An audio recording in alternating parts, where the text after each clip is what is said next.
ایران نے نئے supreme leader کے انتخاب کا اسرائیلی دعویٰ مسترد کر دیا۔ اسرائیلی میڈیا نے دعویٰ کیا ہے کہ ایران نے نئے سپریم لیڈر کا انتخاب کر لیا۔ اسرائیلی میڈیا نے دعویٰ کیا آیت اللہ خامنائی کے بیٹے مجتبی خامنائی ایران کے سپریم لیڈر منتخب کر لیے گئے۔ ایرانی میڈیا کا کہنا ہے ایران کے نئے سپریم لیڈر کے لیے مجلس خبرگان کا اجلاس جاری ہے۔ پاسداران انقلاب نے بتایا نئے سپریم لیڈر کے انتخاب میں تقریباً 1 ہفتے کا وقت لگ سکتا ہے۔ نئے سپریم لیڈر کا انتخاب آیت اللہ خامنائی کی تدفین کے بعد ہوگا۔ ایران کے شہید سپریم لیڈر آیت اللہ خامنائی کو مشہد میں سپرد خاک کیا جائے گا۔ تدفین سے پہلے یادگاری تقریب ہوگی۔ ایرانی نیوز ایجنسی کے مطابق تفصیلات کا اعلان جلد کیا جائے گا۔ آیت اللہ علی خامنائی مشہد شہر میں ہی پیدا ہوئے۔ ان کے والد امام رضا کے مزار کے احاطے میں مدفون ہیں۔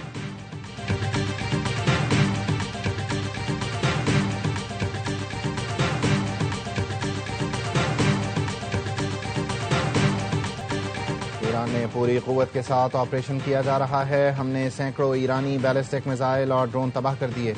کمانڈر سینکام کی بریفنگ بتایا B-2 بمبار طیاروں نے ایرانی پاسداران انقلاب کے ٹھکانوں کو نشانہ بنایا۔ آج ایک بھی ایرانی بحری جہاز خلیج آبنائے ہرمز یا خلیج عمان میں نہیں جا رہا۔ ہم ایران میں ان تمام چیزوں کو ختم کر رہے ہیں جس سے ہم پر حملہ کیا جا سکتا ہے۔ اسرائیلی اور امریکی فضائیہ کو ایران کی فضاؤں پر مکمل کنٹرول حاصل ہے۔ B-2 بمبار طیاروں سے ایران میں سرجیکل سٹرائک کی ہیں۔ ایران کی پوری نیوی کو تباہ کر دیا گیا جس میں آبدوز بھی شامل ہے۔ ایران میں ہمارے آپریشن ابھی تک جاری ہیں۔ ایران نے 500 بیلسٹک میزائل اور 2000 ڈرون سے حملہ کیا۔ ایران بیلسٹک میزائلوں ڈرون سے سویلینز کو نشانہ بنا رہا ہے۔ میزائلوں کے تمام لانچنگ پیڈ کے خاتمے تک آپریشن جاری رہے گا۔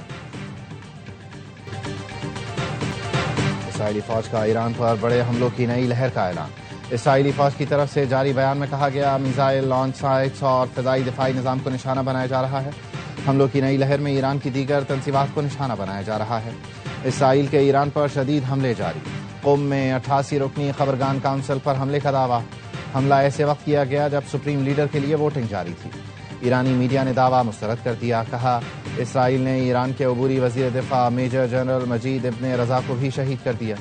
اسرائیلی فضائی حملوں میں ایرانی حکومت کی قیادت کے مرکزی کمپاؤنڈ پر متعدد بم گرائے گئے۔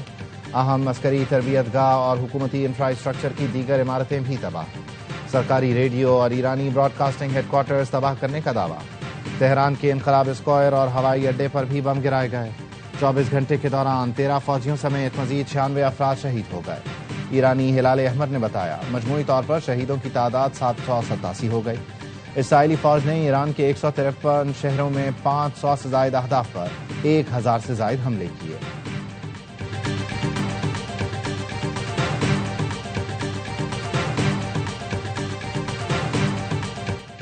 ایرانی پاسداران انقلاب کا امریکی فوج کو بھاری جانی نقصان پہنچانے کا دعویٰ۔ ترجمان پاسداران انقلاب کا کہنا ہے جنگ میں 650 امریکی فوجی ہلاک اور زخمی ہوئے۔ امریکی فوجی مراکز اور جنگی جہازوں پر میزائل اور ڈرون حملے کیے۔ بحرین میں امریکی نیوی کے 5ویں بیڑے کے ہیڈ کوارٹرز کو متعدد بار نشانہ بنایا۔ ایران کے اسرائیل پر تازہ حملوں میں 7 افراد زخمی۔ اسرائیلی فوج نے میزائل حملوں کی تصدیق کر دی۔ حملوں میں تل ابیب کے قریبی علاقوں کو نشانہ بنایا گیا جس کے نتیجے میں متعدد عمارتوں، گاڑیوں اور سڑکوں کو نقصان پہنچا۔ کئی مقامات پر آگ لگ گئی۔ حزب اللہ کا جنوبی لبنان میں 4 اسرائیلی ٹینکوں کو نشانہ بنانے کا دعویٰ۔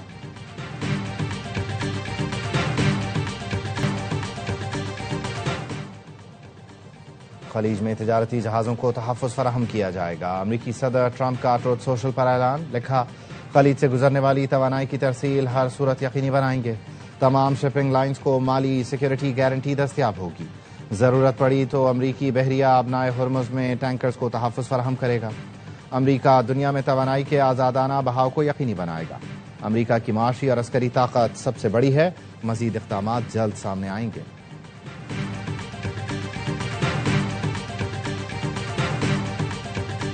ایران کا دبئی میں امریکی قونصل خانے پر ڈرون حملہ۔ دبئی میڈیا آفس کے مطابق ڈرون حملے سے آگ بھڑک اٹھی جس پر فوری قابو پا لیا گیا۔ ڈرون حملے میں کوئی جانی نقصان یا زخمی نہیں ہوا۔ متعلقہ اداروں کی بروقت کارروائی سے بڑے نقصان سے بچ گئے۔ قونصل خانے کے اطراف سیکورٹی مزید سخت کر دی گئی۔ UAE کا ایرانی حملوں کے جواب کا مکمل اور جائز حق محفوظ رکھنے کا اعلان۔ جنیوا میں انسانی حقوق کونسل کے اجلاس میں UAE کے مستقل نائب مندوب نے کہا اقوام متحدہ کے چارٹر اور بین الاقوامی قوانین کی خلاف ورزی کی گئی۔ ایران کی جانب سے بیلسٹک میزائل اور ڈرون حملے کیے گئے۔ حملوں میں 3 شہری جاں بحق 58 زخمی ہوئے.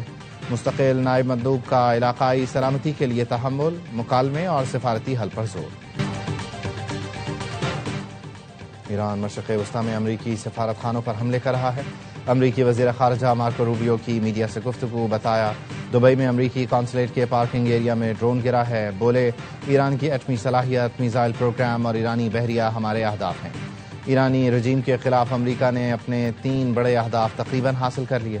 ایرانی رجیم کو کسی صورت ایٹمی ہتھیار حاصل کرنے کی اجازت نہیں دیں گے. صدر ٹرمپ نے فیصلہ کیا ہے ایرانی صلاحیتیں مکمل ختم کی جائیں.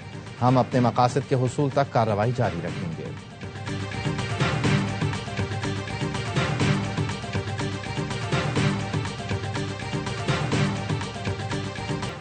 ایران رکا نہیں، حکومتی نظام مفلوج ہونے کا تاثر غلط ہے. ایرانی صدر مسعود پزشکیان کا تازہ پیغام سوشل میڈیا پر لکھا. بڑھتی ہوئی جنگ کے باوجود تمام سرکاری ادارے فعال ہیں. پورے ملک میں ریاستی امور معمول کے مطابق چل رہے ہیں. تمام گورنرز کے ساتھ رابطے میں ہیں. صورتحال غیر معمولی ضرور، لیکن ملک کا پہیہ جام نہیں ہوا. ملک بھر میں تمام سرگرمیاں اور ضروری خدمات کا سلسلہ جاری ہے. حکومت حالات پر مکمل نظر رکھے ہوئے ہے.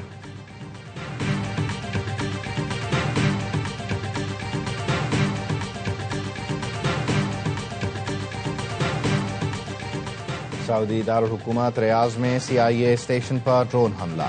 امریکی میڈیا کا دعویٰ بحرین میں امریکی بحری ہیڈ کوارٹرز، فضائی کنٹرول سینٹر، طیاروں کا ایندھن اور اعلیٰ امریکی کمانڈروں کی عمارت کو نشانہ بنایا گیا. حملوں کے بعد بحری اڈے سے دھواں اٹھتے دیکھا گیا.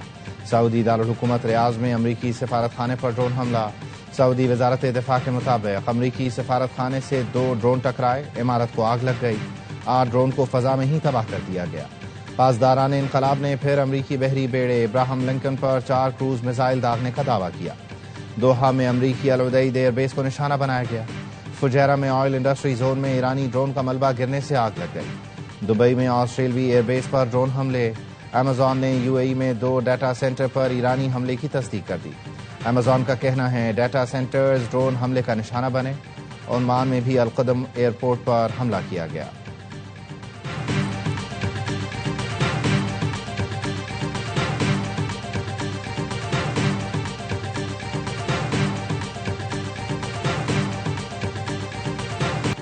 ہم پڑوسی ملکوں سے نہیں لڑ رہے، خطے میں امریکی اڈے ہمارے جائز اہداف ہیں. ایرانی وزیر خارجہ عباس عراقچی نے کہا جنگ پورے خطے میں پھیلانا نہیں چاہتے. امریکی اڈوں کی موجودگی نے اسے علاقائی جنگ بنا دیا. امریکہ نہیں، امریکی اڈوں تک ضرور پہنچ سکتے ہیں. ایرانی وزارت خارجہ کے ترجمان اسماعیل بقائی نے کہا ایران مذاکرات نہیں کرے گا. وہ لوگ رسوا ہوں گے جنہوں نے مذاکرات کی آڑ میں حملہ کیا. ایران شیطان سے لڑ رہا ہے. عرب دوستوں سے کہتے ہیں احتیاط کریں. صہیونی رجیم جنگ کا دائرہ وسیع کرنے اور دیگر ملکوں تک پھیلانے سے نہیں ہچکچائے گی. یورپ کو بھی ایران کے خلاف جنگ میں شامل ہونے سے اجتناب کرنے کا مشورہ دیا. ایرانی کمانڈر ان چیف کے مشیر ابراہیم جباری نے خبردار کیا آبنائے ہرمز سے جو بھی جہاز گزرا اسے آگ لگا دیں گے. آبنائے ہرمز بند ہے، یہاں نہ آئیں ورنہ سخت رد عمل کا سامنا کریں گے.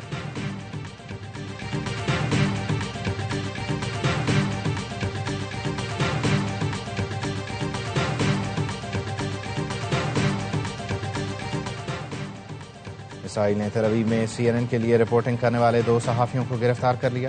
ترک صحافی ایرانی حملوں سے اسرائیل میں نقصانات کی رپورٹنگ کر رہے تھے. جرنلسٹ یونین آف ترکی کی اسرائیل کی جانب سے صحافیوں کی گرفتاری کی مذمت. بیان میں کہا کارروائی آزادی صحافت کی خلاف ورزی ہے. صحافیوں کو فوری رہا کیا جائے. صحافی اسرائیل کی وزارت دفاع کے مرکزی دفتر کے باہر رپورٹنگ کے دوران گرفتار ہوئے.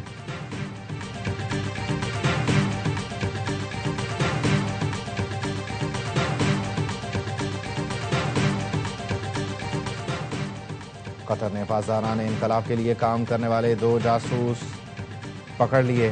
10 افراد گرفتار. قطری نیوز ایجنسی کے مطابق 7 گرفتار افراد حساس اور فوجی تنصیبات کی جاسوسی میں ملوث پائے گئے. 3 افراد کو تخریب کاری کی منصوبہ بندی، ڈرون حملے کی تربیت پر گرفتار کیا گیا. ملزمان نے تفتیش میں ایرانی پاسداران انقلاب سے تعلقات کا اعتراف کیا.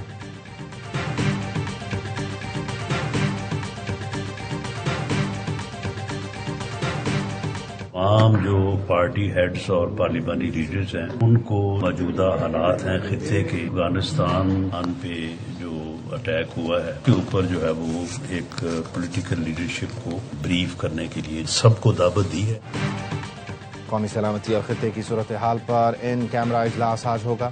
سیاسی قائدین کو شرکت کی دعوت. اجلاس 11:30 بجے وزیر اعظم ہاؤس میں ہوگا. مشیر وزیر اعظم کی اپوزیشن لیڈر محمود اچکزئی سے ان کے چیمبر میں ملاقات. ان کیمرہ اجلاس میں شرکت کی دعوت دی. رانا ثنا نے کہا اپوزیشن لیڈر نے دیگر ساتھیوں سے مشاورت کے لیے وقت مانگا ہے. مشاورت کے بعد پی ٹی آئی نے بریفنگ میں شرکت بانی سے ملاقات سے مشروط کر دی. ذرائع نے بتایا اجلاس کو پاکستان کی خارجہ پالیسی پر بریف کیا جائے گا. وزیر اعظم شہباز شریف سے پیپلز پارٹی کے وفد کی ملاقات. ملک کی مجموعی سیاسی صورتحال اور پارلیمان میں قانون سازی سے متعلق امور پر غور.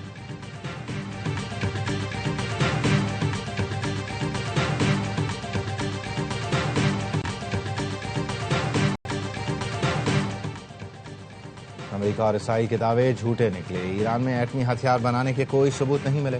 عالمی ایٹمی توانائی ایجنسی کا اعلان. سربراہ IAEA رافیل گروسی نے بتایا انسپیکٹرز کو ایران میں ایٹمی ہتھیار بنانے کے کسی منظم پروگرام کے شواہد نہیں ملے.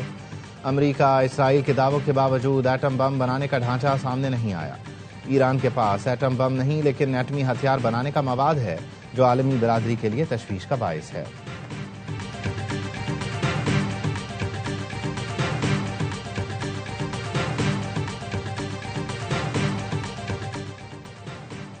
کہاں ہیں وہ ثبوت جس کی بنیاد پر ایران پر جوہری ہتھیار بنانے کا الزام لگا کر حملے کیے گئے؟ روس کا عالمی طاقتوں سے سوال. روسی وزیر خارجہ سرگئی لاروف نے کہا ایران پر مسلح جنگ کے اثرات پورے مشرق وسطیٰ میں محسوس کیے جا رہے ہیں. معاشی نقصانات کے ساتھ انسانی جانوں کا ضیاع بھی ہو رہا ہے. ہمیں اب تک ایسا کوئی ثبوت نہیں ملا کہ ایران ایٹمی ہتھیاروں کے پیچھے تھا. چین نے بھی جنگ فوری روکنے کا مطالبہ کر دیا. ترجمان چینی وزارت خارجہ کا کہنا ہے ایران کے خلاف فوجی آپریشن فوری طور پر بند کیا جائے. طاقت کا اندھا دھند استعمال قبول نہیں کیا جا سکتا.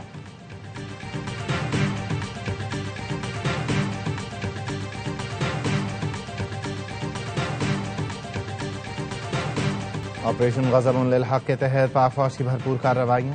افغان طالبان رجیم کے 464 کارندے ہلاک، 665 سے زائد زخمی. وزیر اطلاعات عطا تارڑ کے مطابق افغان طالبان رجیم کے 192 ٹینک اور مسلح گاڑیاں تباہ کر دی گئیں. افغانستان میں 56 مقامات پر فضائی کارروائیوں میں اہداف کو نشانہ بنایا گیا.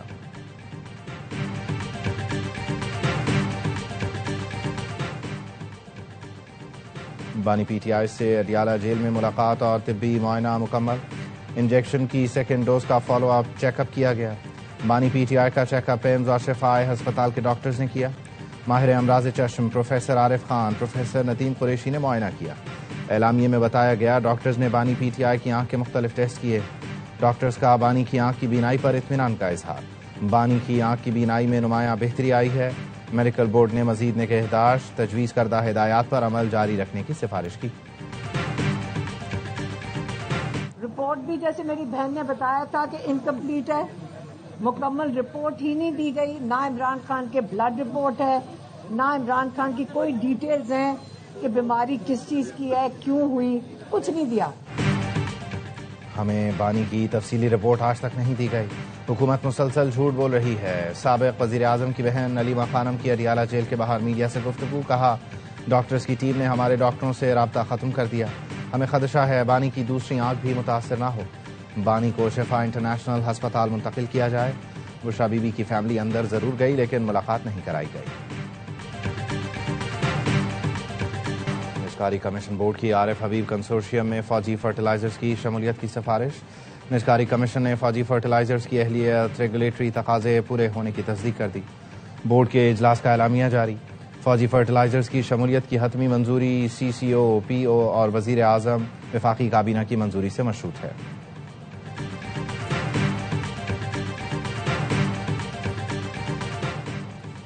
کانگریس کی صدر سونیا گاندھی کی مودی کی اسرائیل نواز پالیسی پر شدید تنقید. آڑے ہاتھوں لے لیا. ایران کو تنہا چھوڑنے پر سخت برہمی کا اظہار. کہا مودی نے ذاتی مفاد کے لیے ایران سے دہائیوں پرانے تعلقات پسے پوش ڈال دیے. سونیا گاندھی نے بھارتی اخبار کے آرٹیکل میں لکھا مودی کی اسرائیل نواز پالیسی بھارتی مفادات کے لیے بہت بڑا خطرہ ہے.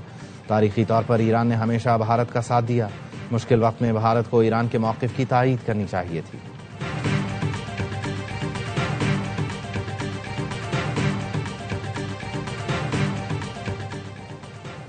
مشرق وسطیٰ میں کشیدگی کے باعث پاکستان سے جانے والی 116 پروازیں منسوخ.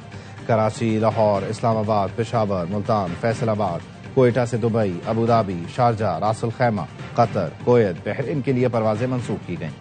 ذرائع کا کہنا ہے 4 دن کے دوران 416 سے زائد پروازیں منسوخ ہو چکی ہیں۔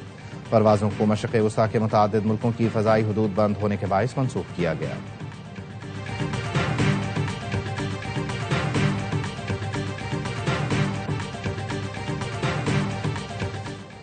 فلائٹ آپریشن متاثر ہونے سے ورلڈ کپ کھیلنے والی ٹیمیں بھی بھارت میں پھنس گئیں۔ ویسٹ انڈیز اور زمبابوے کی ٹیمیں سپر 8 میچ کھیلنے کے بعد وطن واپس نہ لوٹ سکیں۔ زمبابوے کی ٹیم کو براستہ دبئی وطن واپس جانا تھا۔ ویسٹ انڈین بورڈ بھی ٹیم کی واپسی کے لیے کوشش کر رہا ہے۔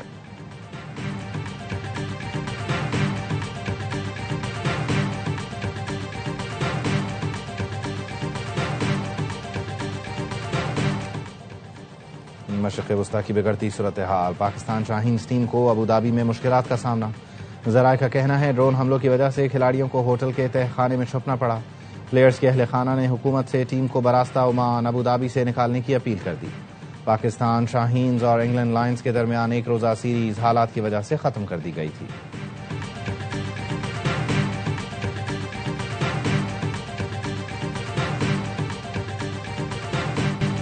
T20 کا عالمی چیمپئن بننے کی جنگ ناک آؤٹ مرحلہ آج سے شروع ہوگا۔ پہلے سیمی فائنل میں ناقابل شکست جنوبی افریقہ اور نیوزی لینڈ کا ٹاکرا کولکتہ میں ہوگا۔ گروپ راؤنڈ میں پروٹیاز نے کیویز کو شکست دی تھی۔ اگر جنوبی افریقہ جیتا تو لگاتار دوسری بار فائنل کھیلے گا۔ دوسرا سیمی فائنل بھارت اور انگلینڈ کا جمعرات کو ممبئی میں ہوگا۔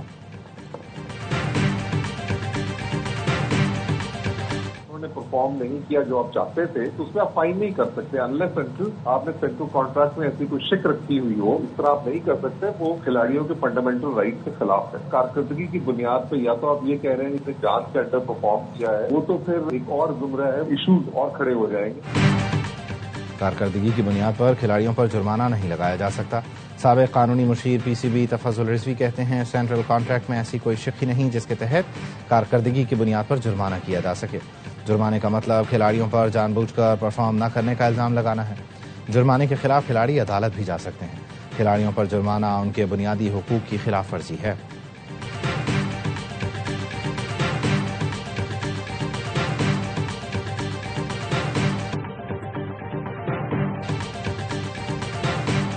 سلمان علی آغا جو ہے وہ کوچ کے انفلوئنس میں، انہوں نے ایک اور پلیئر کے بارے میں بولا تھا کہ یہ ہمیں نہیں چاہیے، لیکن وہ تھا، وہ سلیکشن کمیٹی نے ڈالا۔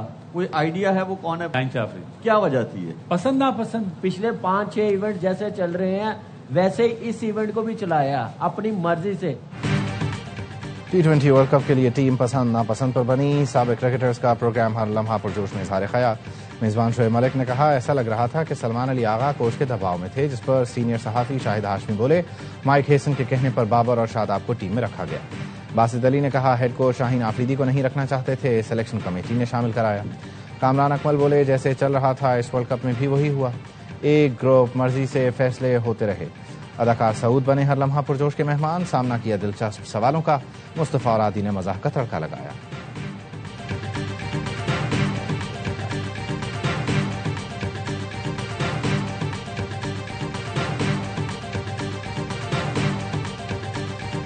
کروڑ پر اینم اس کی فرانچائز فی ہو چکی ہے، اور اس کے ساتھ ساتھ ہی سیال کوٹ سٹیلینز کی ریکویسٹ ایکسیپٹ ہو چکی ہے، اور اب اس فرانچائز کا نام ملتان سلطانز ہوگا۔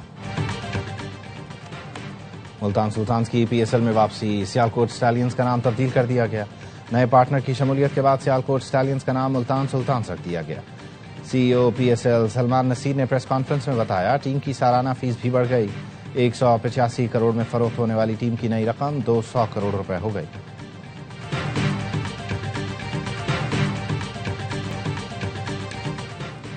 اور جیسی پرفارمنس ویسا انعام۔ ہاکی ورلڈ کپ کوالیفائرز میں لگاتار 2 کامیابیوں نے پاکستان کی ٹیم رینکنگ بہتر کر دی۔ قومی ٹیم ایف آئی رینکنگ میں 2 درجے ترقی پا کر 12ویں نمبر پر پہنچ گئی۔ پاکستان نے پہلے میچ میں چین، دوسرے میں ملیشیا کو شکست دے کر سیمی فائنل میں جگہ بنائی۔ گرین شرٹس آخری گروپ میچ میں آج آسٹریا سے ٹکرائیں گے۔